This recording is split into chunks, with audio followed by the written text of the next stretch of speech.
வீடியோவில் போகிறதுக்கு முன்னாடி ஒரு விஷயம் சொல்லணும். அதாவது கிரெடிட் ரேட்டிங் ஏஜென்சிஸ்னால் என்ன அப்படின்னு சொல்லணும். அண்ட் ஈல்ட் டு மெச்சூரிட்டினா என்னென்னு சொல்லணும், ஈல்ட்னா என்னென்னு சொல்லணும். நான் பழைய வீடியோஸில் ஃபேஸ் வேல்யூனா என்ன அப்படின்னு சொல்லிட்டேன், இன்ஃப்ளேஷன்னா என்ன அப்படின்னு சொல்லிட்டேன். இது எல்லாமே இன்டர் கனெக்டட் அடுத்து பேச போகிற டாப்பிக்கில். அண்டு இது இப்போ நான் பேச போகிறது பாண்ட்ஸ் பற்றி. அந்த ஃபஸ்ட்டு முடிஞ்சது. இப்போது செகண்ட் டாபிக். பாண்ட்ஸில் என்னென்னா ப்ரைஸ் எப்படி டிட்டர்மின் பண்ணுறாங்க, அதாவது டிஸ்கவுண்ட் எப்படி ஆகுது, ப்ரீமியம் எப்படி ஆகுது அப்படின்றது தான். வணக்கம் and welcome to money world. So இப்போ என்னென்னா கிரெடிட் ரேட்டிங் ஏஜென்சிஸ்னால் மொத்தம் 6 இருக்குது, 6க்கு மேலேயே இருக்கும். பட் மேஜராக 6 இருக்குது. அதாவது அக்யூட்டன்னு இருக்குது, CARE, CRISIL, ICRA, India ratings and research private limited and Infomerics. இந்த கம்பெனிஸ் இருக்குது. இதெல்லாம் credit rating agencies. Credit rating ஏஜென்சிஸ்னால் என்னென்னா, இப்போது ஒரு பாண்ட் ரொம்ப சேஃப்னு சொல்கிறாங்களே, இந்த AAA, AA, A, B அந்த மாதிரி ரேட்டிங் பண்ணக்கூடிய அந்த இதெல்லாமே கிரெடிட் ரேட்டிங் ஏஜென்சிஸ். இவங்க தான் அந்த பாண்ட்ஸை ரேட் பண்ணுவாங்க. இது இந்த டைப் பாண்ட், AAA பாண்டு, இது AA பாண்டு அப்படின்னு சொல்லிட்டு அவங்க தான் ரேட் பண்ணுவாங்க. இதோட கிரெடிட் வர்த்தினஸும் அதில் தான் இன்க்ரீஸ் ஆகும். நான் கிரெடிட் வர்த்தினஸ் பற்றி போக சொல்கிறேன், இந்த வீடியோலேயே போக சொல்கிறேன்.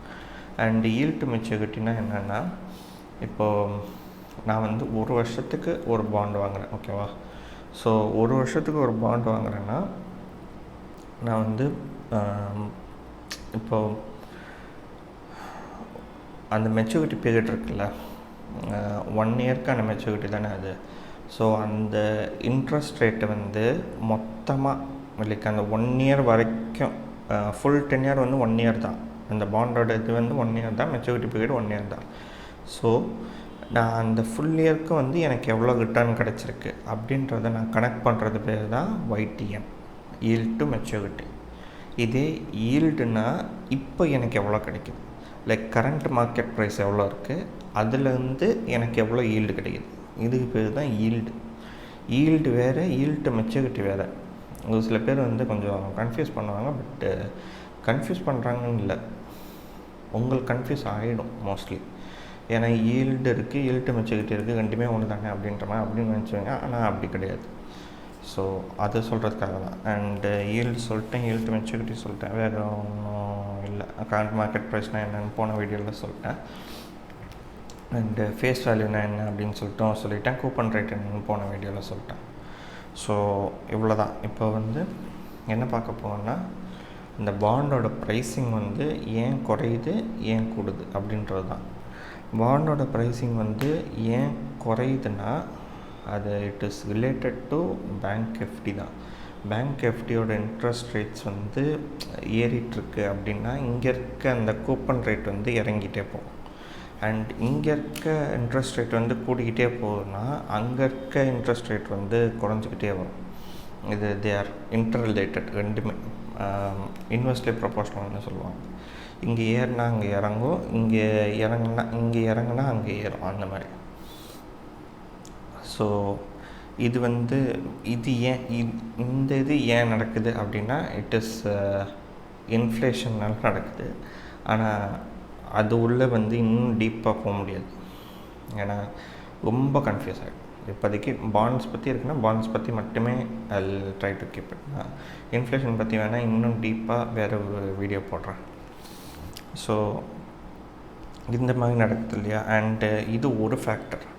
இன்னொரு ஃபேக்டர் கிரெடிட் வர்த்தினஸ். நான் அப்போவே சொன்னேன்ல, கிரெடிட் வர்த்தினஸ் என்னென்னா, இவங்க இந்த பாண்ட் ரேட்டிங் கொடுக்குறாங்கல்ல, AAA, AA அப்படின்னு சொல்லிட்டு, அதாவது இந்த கம்பெனியை நம்பி போடலாம் அப்படின்றதுக்கு AAAன்ற அர்த்தம். இந்த கம்பெனியை ஓரளவுக்கு தான் நம்பலாம் அப்படின்னு சொல்லும்போது Bன்னு அர்த்தம். அதை விட கம்மியாக இருக்கும்போது CD அதெல்லாம் இருக்குது. ஸோ அவங்க என்ன பண்ணுவாங்க, அவங்க ரேட்டை இப்போ AAAனா ரேட் கூப்பன் ரேட் சொல்கிறேன், ரொம்ப கம்மியாக வைப்பாங்க. நாங்கள் ரொம்ப சேஃபு, அதனால் எங்களோட கூப்பன் ரேட் ரொம்ப கம்மியாக தான் இருக்கும் அப்படின்னு சொல்லுவாங்க. இதே B அந்த மாதிரி இருக்குன்னா, B ரேட்டட், BB ரேட்டட் அந்த மாதிரி இருக்குன்னா, அவங்களோட கூப்பன் ரேட்ஸ் கொஞ்சம் ஹையாக இருக்கும். அண்டு நீங்கள் கொடுக்கக்கூடிய அந்த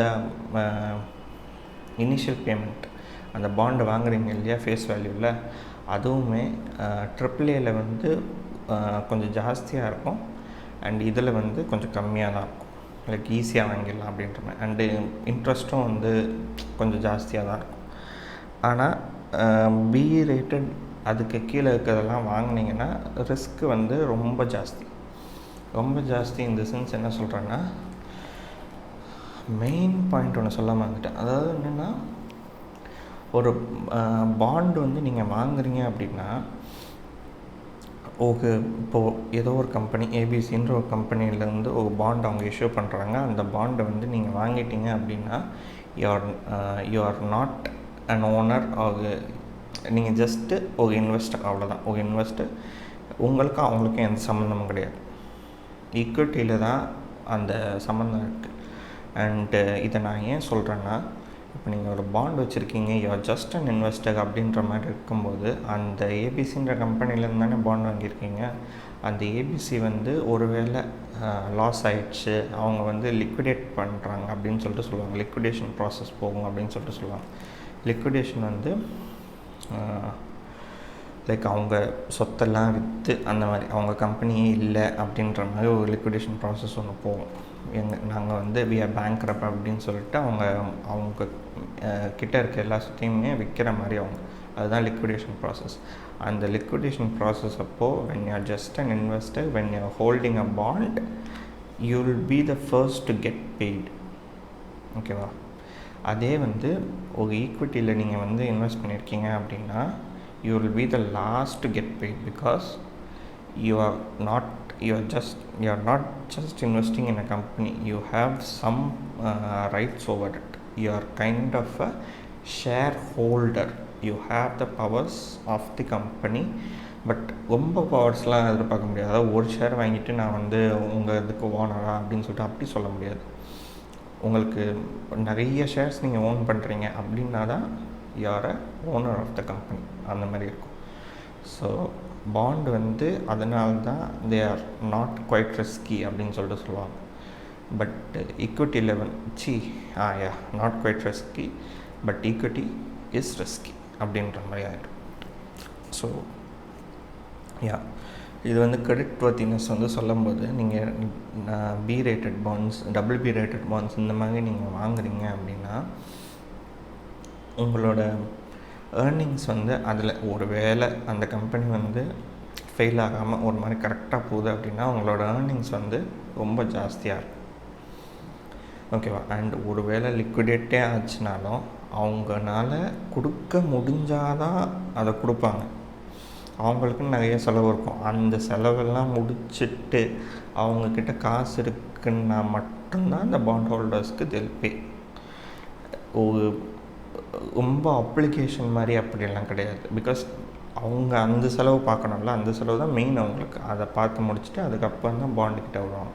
பாண்ட் ஹோல்டர்ஸ்க்கு கொடுக்கலாமா வேணாமா அப்படின்றமா அப்போ தான் பார்ப்பாங்க. ஸோ நீங்கள் எப்படி பார்த்தாலும் இந்த ரிஸ்க் இஸ் ஹை தான். இன் ஜென்ரல் எப்படி சொல்கிறது, in general perspective the risk is quite high. But bond ஹோல்டர்ஸ்க்கு தே ஷுட் பே. இந்த மாதிரி லிக்விடேட்லாம் பண்ணிவிட்டு if they have anything in their hands தான் தே ஷுட் பே. அது there is no doubt in that. So am I making it clear? எனக்கு சரியாக தெரியல. Please let me know in the comments, because this is quite என்ன சொல்கிறது, ரொம்ப கரெக்டாக பார்த்து அடிக்கணும் அந்த மாதிரி. அண்டு இது வந்து புரியலைன்னா தென் இட் வில் என்ன சொல்கிறது, இட் இஸ் நாட். ஒரு பாண்டு வந்து இப்போது நீங்கள் ஒரு பாண்டு வாங்கிட்டீங்க, அவங்க வந்து லிக்விடேஷன் ப்ராசஸில் போகிறாங்க, பட் வந்து உங்களுக்கு காசு கிடைக்கல. அப்போ வந்து நீங்கள் ஏன் காசு கிடைக்கல அப்படின்றது வந்து நீங்கள் கேட்க மறந்துடுவீங்க. அங்கே இந்த விஷயம் தெரியலன்னா அது கேட்க மறந்துடுவீங்க. ஸோ இந்த விஷயம் வந்து தெரிஞ்சிருக்கணும். அவங்க எதுக்கு போகிறாங்க, என்ன ஆகுது அப்படின்னு சொல்லிட்டு அது தெரிஞ்சால், அவங்களுக்கு ப்ராஃபிட் வருதா இல்லையா அப்படின்றது தெரிஞ்சால், you will be able to ask them, or maybe even file a case, because when you are invested a lot அப்படின்ற மாதிரினா you can do that. And maturity பீரியடில் இருக்கும்போது வந்து இந்த பாண்ட்ஸ் வந்து எப்படின்னா ரொம்ப அந்த மெச்சூரிட்டி பீரியட் முடிய போகுது. இப்போ நான் வந்து ஒரு பாண்டை ஒரு வருஷமாக நான் ஹோல்ட் பண்ணிகிட்ருக்கேன் அப்படின்னா எனக்கு வந்து லைக் 6 months நான் ஹோல்ட் பண்ணிகிட்ருக்கேன் அந்த பாண்டை. 1 year இப்போ வந்து 11th month லாஸ்ட் மந்த் ஆக போகுது. ஒரு வருஷ பாண்டு, ஓகேவா? ஒரு வருஷ பாண்டில் எனக்கு வந்து 11 மாதம் ஆயிடுச்சு, ஓகேவா? இப்போது 12th month வந்து அது ரீச் ஆக போகுதுன்னா அவங்களோடது வந்து அந்த பாண்ட் ரேட் வந்து டிக்ரீஸ் ஆகிட்டே வரும். லைக் அது எவ்வளோ மேலே போனாலும் எவ்வளோ கீழே இருந்தாலும் கரெக்டாக அந்த ஃபேஸ் வேல்யூ கிட்ட வந்து அது வந்துக்கிட்டே இருக்கும். நான் 1000 ரூபாய்க்கு வாங்கினேன்னா ஒரு 900, 925, 950 இல்லைன்னா 1100, 1090 இந்த மாதிரி வந்து ட்ரேட் ஆகிட்டுருக்கும். ட்ரேடிங் வந்து ஆகிட்டே தான் இருக்கும் அது எப்பயுமே. பிகாஸ் மாறிக்கிட்டே இருப்பாங்க எப்பயுமே. பாண்டை வந்து இன்னொரு ஆள்கிட்டன்னு விற்றுக்கிட்டே இருப்பாங்க. ஸோ அந்த மெச்சூரிட்டி முடிச்சக்கப்புறம் அவங்கக்கிட்ட எவ்வளோ நாள் இருந்ததுன்னு பார்த்து அதுக்கேற்ற ஈல்டு தான் அவங்க கொடுப்பாங்க. இதுதான் இது லாங் டேர்ம் வந்து நீங்கள் பண்ணுறீங்கன்னா it is better that you hold it for long time. ஒரு சாவரன் கோல்ட் பாண்ட் நீங்கள் வாங்குறீங்க அப்படின்னா it is better that you don't sell it, you just hold. அப்படியே ஹோல்ட் பண்ணிகிட்டே ஒரு 5 years வரைக்கும் நீங்கள் ஹோல்ட் பண்ணிங்கன்னா இட் இஸ் டெஃபினெட்லி இதில் வந்து நிறைய டேக்ஸ் பெனிஃபிட்ஸும் இருக்குது. So it will definitely be worth it. So yeah and சொன்ன மாதிரி சப்ளை அண்ட் டிமாண்ட், மெயினாக எக்கனாமிக்ஸ் நீங்கள் எடுத்தாலே சப்ளை அண்ட் டிமாண்ட் தான். ஒரு விஷயத்துக்கு வந்து டிமாண்ட் ஜாஸ்தியாக இருக்குன்னா அதோட ப்ரைஸ் வந்து ரொம்ப ஜாஸ்தியாக தான் இருக்கும். அண்டு டிமாண்ட் ஜாஸ்தியாக இருக்குது, சப்ளையும் ஜாஸ்தியாக இருக்குது அப்படின்ற பட்சத்தில் உங்களுக்கு வந்து ரேட் வந்து ஓரளவுக்கு கம்மியாக தான் இருக்கும். ஸோ அதுதான் இது வந்து நான் இன்ஃப்ளேஷன்லேயே சொல்லியிருப்பேன். அண்ட் அதையும் போய் பாருங்கள். பிகாஸ் இது வந்து கொஞ்சம் கோரிலேட் ஆகிட்டே வரும் இந்த 2 டாபிக்ஸும். ஸோ யா அண்ட் இன்ஃப்ளேஷன் வந்து ரொம்ப ஹையாக இருக்கும்போது இன்வெஸ்டர்ஸே வந்து அதை லைக் நாலேஜபிள் இன்வெஸ்டர்ஸ் வந்து கண்டிப்பாக கேட்பாங்க, எனக்கு வந்து ஈல்டு வந்து ஜாஸ்தியாக வேணும் அப்படின்னு சொல்லிட்டு கேட்பாங்க. விச் மீன்ஸ் அந்த கூப்பன் ரேட்லேயோ இல்லை ப்ரீமியம்லேயோ எனக்கு ஏதாவது கொடு அப்படின்ற மாதிரி அவங்க கேட்பாங்க. மோஸ்ட்டாக கூப்பன் ரேட்டில் தான் கேட்பாங்க. ஸோ எனக்கு வந்து ஜாஸ்தி பண்ணி கொடு அப்படின்ற மாதிரி கேட்பாங்க. பட் அது நடக்குமானா it's only depends on the company. Coupon rate வந்து மாறுமான்னு தெரியல. கூப்பன் ரேட் வந்து என்றைக்குமே மாறாதுன்னு நினைக்கிறேன். அது ஃபேஸ் வேல்யூவோ இல்லை கூப்பன் ரேட்டாக தெரில. நான் அது தெரியாமல் நான் சொல்லக்கூடாது. லைக் ஃபேஸ் வேல்யூ மாறாது, கூப்பன் ரேட் மாறாதா தெரில. நான் அதை பார்த்துட்டு சொல்கிறேன். அண்ட் அவ்வளோதான், வேறு ஒன்றும் இல்லை. அவ்வளோதான், எல்லாமே சொல்லிட்டேன். ஸோ அதுதான், கூப்பன் ரேட் வந்து மாறுதா இல்லையான்னு மட்டும் நான் பார்த்துட்டு சொல்கிறேன். அது நான் மேபி டிஸ்கிரிப்ஷனில் சொல்லுவேன். அப்படி இல்லைன்னா நாளைக்கு போடுறேன். நாளைக்கா இல்லை, பாண்ட்ஸை பற்றி திருப்பி எப்போ பேசுகிறோமோ அந்த வீடியோவில் நான் போடுறேன். So that's it. அண்ட் வேறு என்னெல்லாம் டாபிக்ஸ் வேணும்னு சொல்லுங்கள். அண்ட் இன்னொன்று என்னென்னா, எனக்கு லைக் நான் வந்து கொஞ்சம் எல்லா வேலையும் முடிச்சுட்டு நைட்டில் தான் வந்து இதை ரெக்கார்ட் பண்ணி நான் போடுறேன். ஸோ முன்னாடியே வந்துட்டா இஃப் சம்மன் இஸ் வாட்சிங் ஹூ ஃபீல்ஸ் லைக் நான் முன்னாடியே லைக் ஒரு 10 மணி 11 மணி அந்த மாதிரிலாம் போட்டிங்கன்னா it will be benefit for us அப்படின்ற மாதிரி இருக்குன்னா let me know in the comments, or you can reach out to me through my email address also. And LinkedIn நான் கொடுத்துருக்கேன், you can reach me out there. So and Install வந்து நீங்கள் I'm still continuing my promise. நான் 1 yearக்கு அதில் வர மாதிரி இல்லை. அதுக்கு இதுவே ஆக்சுவலி நல்லா தான் இருக்குது. நான் வரலாமா வேணாமான்னு தான் யோசிச்சுக்கிட்டு இருக்கேன். பார்ப்போம். And that's it. உங்களுக்கு I will try to post videos in the morning or in the afternoon or in the evening itself, but I'll try to do that. கன்ஃபார்மாக அப்படி தான் வருமானு சொல்ல முடியாது. பார்ப்போம். Thanks guys.